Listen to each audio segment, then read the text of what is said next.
नमस्कार दोस्तों, आपका स्वागत मेरे YouTube चैनल में। सनातन ज्ञान पर मृत्यु एक अटल सत्य है। जो भी जन्मा है उसे एक दिन मरना ही है, लेकिन मौत एक ऐसा विषय है जिसके बारे में कम ही लोग बात करना चाहते हैं। हालांकि हम सब ने एक विधि जरूर देखी होगी, लेकिन उसके बारे में जानकारी कम ही लोगों को होती है।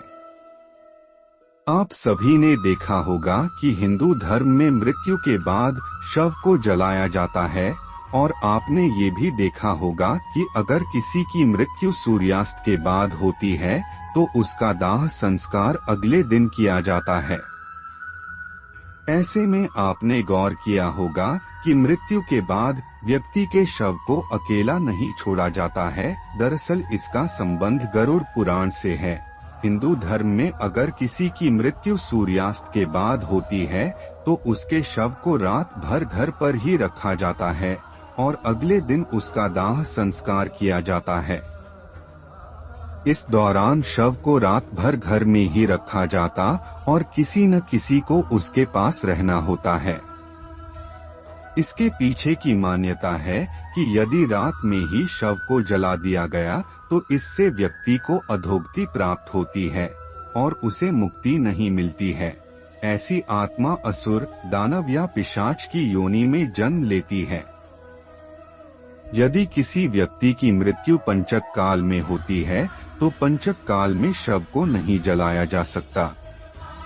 शव का दाह संस्कार करने के लिए पंचक काल समाप्त होने का इंतजार करना चाहिए। तब तक के लिए शव को घर में ही रखा जाता है और किसी न किसी को शव के पास रहना होता है। गरुड़ पुराण सहित कई धार्मिक ग्रंथों में इस बात का वर्णन किया गया है कि यदि पंचक में किसी की मृत्यु हो जाए तो उसके साथ उसी के कोई खानदान में 5 अन्य लोगों की मौत भी हो जाती है।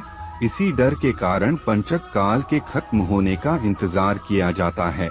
लेकिन इसका समाधान भी है कि मृतक के साथ आटे, बेसन या सूखी घास से बने 5 पुतले अर्थी पर रखकर इन 5 का भी शव की तरह पूर्ण विधि विधान से अंतिम संस्कार किया जाए। ऐसा करने से पंचक दोष समाप्त हो जाता है। हिंदू धर्म में मान्यता है कि व्यक्ति का अंतिम संस्कार उसके बेटे द्वारा ही किया जाए।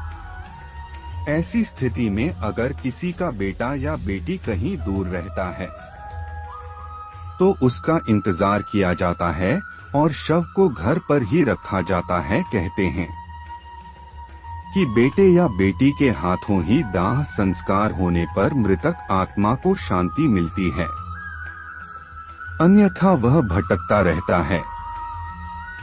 मृत शरीर को अकेले नहीं छोड़ने का सबसे बड़ा कारण यह है कि अगर शव को अकेला छोड़ दिया जाए तो हो सकता है कुत्ते बिल्ली जैसे जानवर उसे नोच खाएं, और गरुड़ पुराण की माने तो ऐसे में मृत आत्मा को भी यमलोक के मार्ग में ऐसी ही यातनाएं सहनी पड़ती हैं। इसके अलावा यह भी माना जाता है कि अगर शव को अकेला छोड़ दिया जाए तो उससे बदबू आने लगती है। ऐसे में यह जरूरी है कि वहाँ कोई ना कोई व्यक्ति बैठा रहे और धूप या अगरबत्ती शव के चारों तरफ लगातार जलती रहे, ताकि शव से आने वाली दुर्गंध चारों ओर न फैले। इसके अलावा शव को अकेला इसलिए भी नहीं छोड़ा जाता क्योंकि माना जाता है कि मरे हुए आदमी की आत्मा वहीं पर भटकती रहती है और अपने परिजनों को देखती रहती है। ऐसे में कहा जाता है कि इंसान की मौत के बाद शरीर आत्मा से खाली हो जाता है, जिस वजह से उस मृत शरीर में कोई बुरी आत्मा का साया अपना अधिकार जमा सकता है। यही वजह है कि रात में शव को अकेले नहीं छोड़ा जाता है और कोई ना कोई इसकी रखवाली करता रहता है।